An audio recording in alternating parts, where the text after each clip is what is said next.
Hello and welcome from the UT Forest Resources Ag Research and Education Center in East Tennessee, where it is a warm and a little bit rainy day. So we're taking a break between the raindrops to talk a little bit about how logs get evaluated, how you put a price to a log.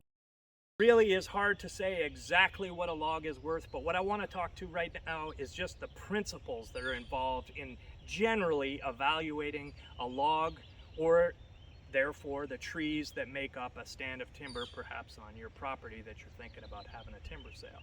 Focus is a board like this, and if you go to a sawmill, there'll be a grader there who will have a stick, something like this, where he will be doing measurements of the width of the board, some sort of understanding of the length of the board, and then he or she will do two things, well, three things really. First, they have to know the species. That's critically important because inherently different species are used for different products. Different species are in more and less supply, and so between them, different species always command different prices. So they're generally handled and sawn separately at the sawmill, even though you'll have a large mixture of species coming out of the woods. This board, if we were looking at it, we would be interested in its width, its height, and how clear it was. So the width is pretty good. That's a pretty wide board here. It's about 10 inches wide, and that must be about 8 feet tall. And so that's big enough to be the very top grade of lumber. However, we've got some defects, they're called, little areas, little imperfections, or at least according to the grading rules, that knot up there would be considered an imperfection. We've got some other minor streaks of discoloration caused by insect attack over time, and those things together would reduce the quality of this board. But if you think about the principles that are involved in what makes this board valuable or more or less valuable, first of all, you've got the species, then you've got the size. A small board by definition cannot be of good quality. Finally, you have these defects, knots, which are left over from the branches on the tree, or other imperfections of the board. Even though, again, they might be visually appealing, they're not allowed in the traditional lumber grading rules. So the principles of lumber grading are the board has to be large, and it has to be relatively free of defects. So if we think about the logs from which these boards are sawn, we're going to carry over those same principles. We want a large log because it allows us to produce large lumber, and we want the log to be relatively free of knots and other imperfections that would lower the grade of the hardwood lumber board eventually. So as I explained, the focus traditionally of the forest products industry in Tennessee, which is a hardwood state, is on the production of grade hardwood lumber. Let me stress though that every bit of it gets used for something, so none of it goes to waste, but traditionally the focus has been on hardwood grade lumber. So if we look at these logs and think about what their potential hardwood grade lumber yield might be, well, we're going to start to think about those same principles that affect the potential value of the board, namely the size. So in order to have a big board of hardwood lumber, we're going to need a relatively large log. The minimum size for good grade hardwood lumber is 6 inches wide and 8 feet long. So if you have a log that, for example, in this case over here, is only about 9.5 inches in diameter, it's going to be very difficult to get the size of board that you would need to have the top quality lumber. So right away, we're looking at that log as maybe being a little too small. Secondarily, we're going to look for the defects that might be on the visually apparent on the surface of the log that would be an indicator that within the log there are going to be some defects which would lower the grade of the lumber. So the size of the log is important, and the apparent defects that are visually there on the surface of the log. So the process of grading a log is really based on three principles. Again, it's whatever the mill is willing to pay the logger who brings the logs. So the market is reflected by what the sawmill is willing to pay the logger. And so each sawmill will have a price sheet. I've got an example of one here in my hand, which lists different prices for different species, grades, and sizes of logs. There's going to be a few principles that are pretty well uniform to all the mills. First, Certain species are going to be more valuable than others. So we've got a couple of poplar logs here. Those are sort of mid-range in terms of value. We've got a cherry log here and here, which there's a good example of how times have changed. Cherry used to be really one of the top quality and top value species, but right now, maybe because people aren't as interested in dark colored woods like cherry for kitchen cabinets, for example, cherry has fallen off in terms of its value. One of the primary, or the hottest species on the market right now is actually white oak, like we have here.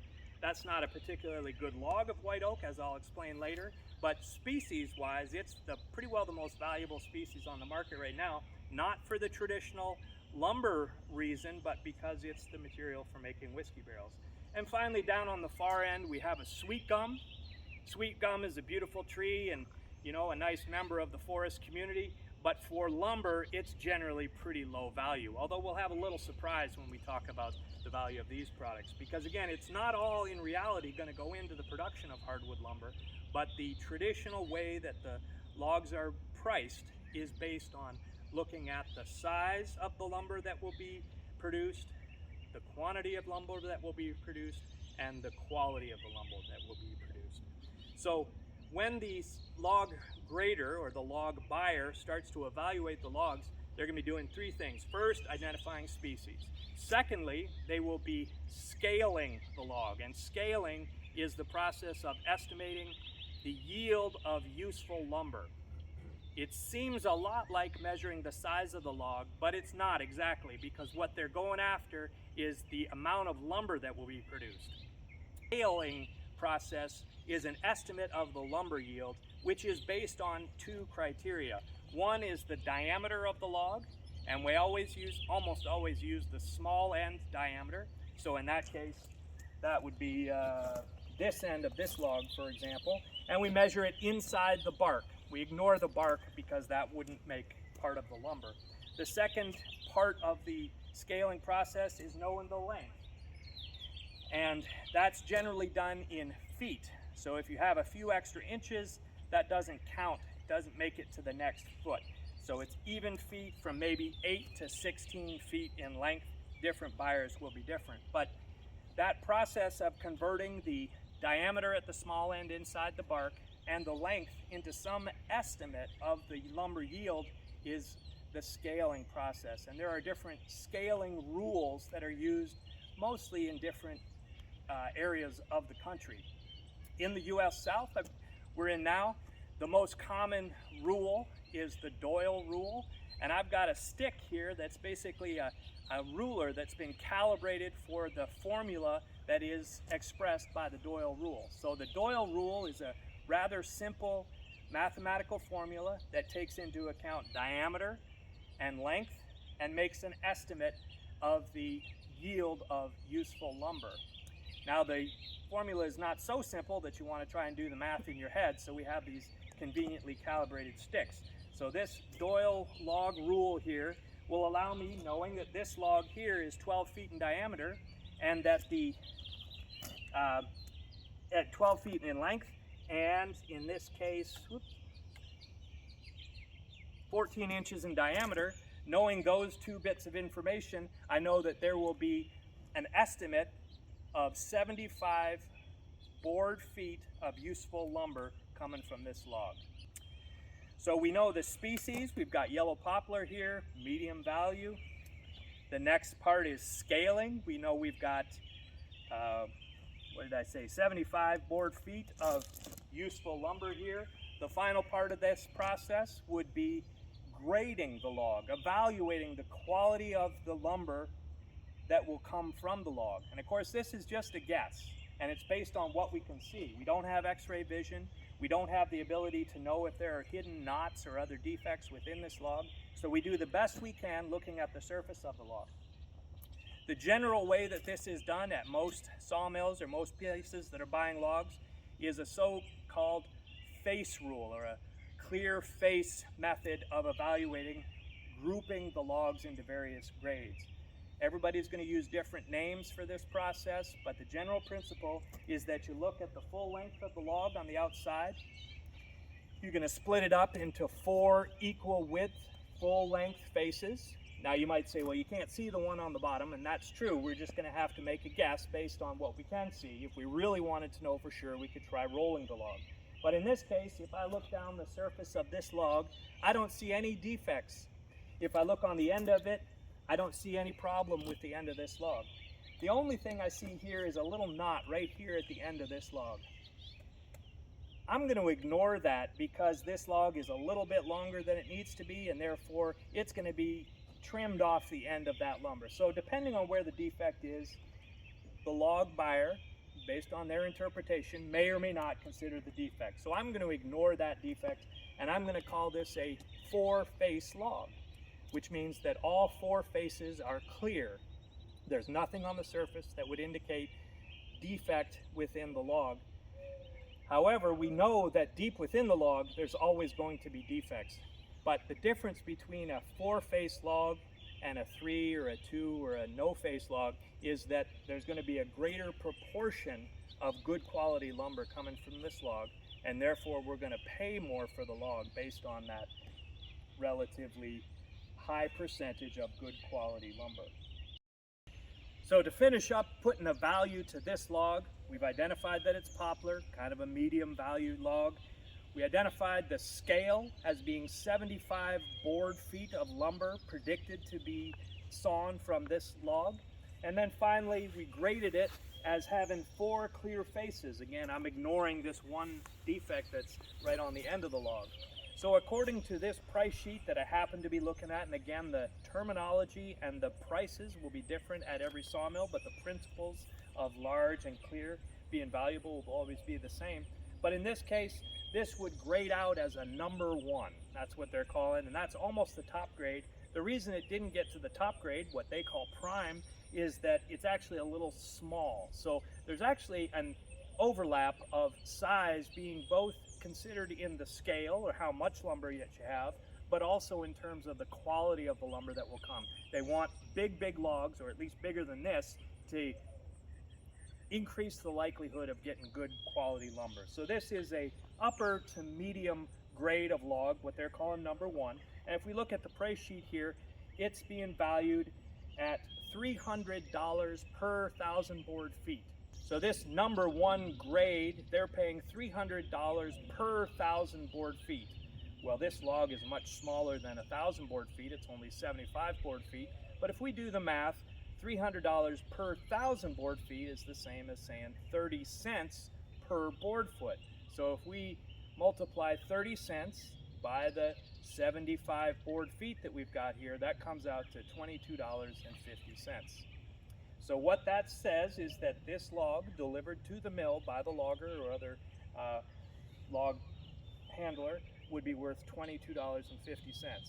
Now you might think right away that I must have made a mistake in my math, because that doesn't seem like very much. And you know, I'm afraid that's the truth, though, that individually logs aren't worth a whole lot of money, but when you get a bunch of maybe better quality or better species logs, the sum of that, hundreds of logs, can be quite a lot of money.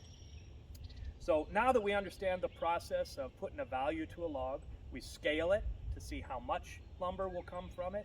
We grade the log to get some prediction of the quality of lumber that will come from it. And then we use the price sheet, basically a list of what this sawmill is willing to pay, to calculate the number of board feet times the value per 1,000 board feet to come up with the total value. So to talk about some of these other logs here, this log would be worth much less than that $22.50.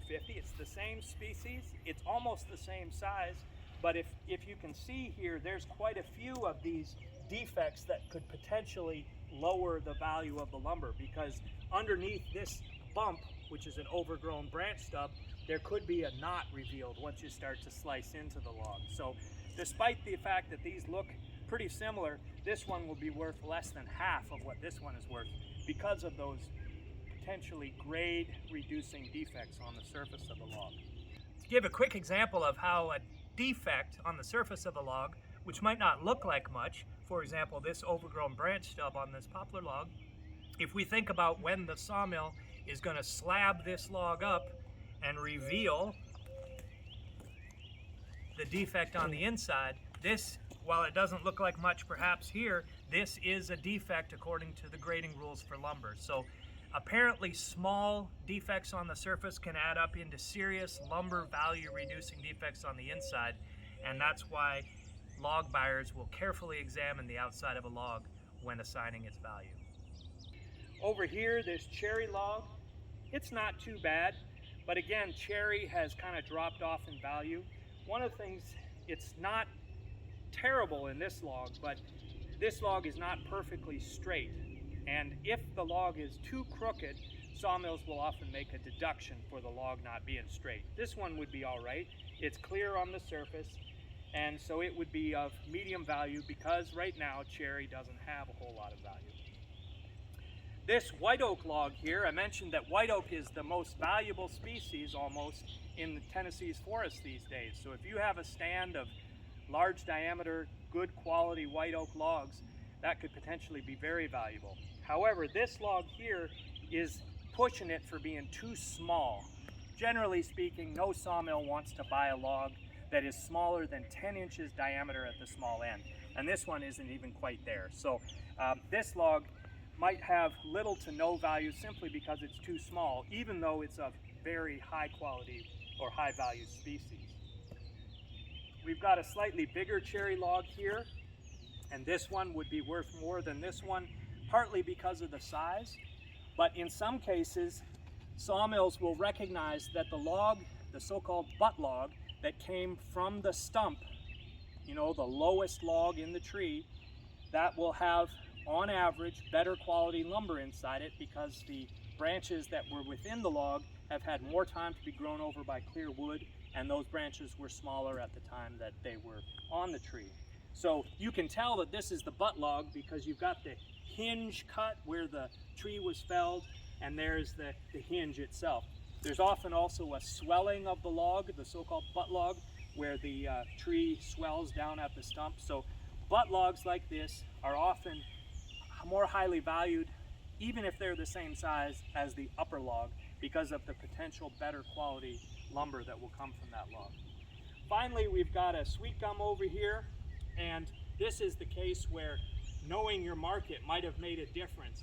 For this market, they actually pay quite a bit for logs that could be used for making railroad cross ties. And sweet gum isn't a very high value species for lumber, but for railroad cross ties, right now, that's actually a pretty good market.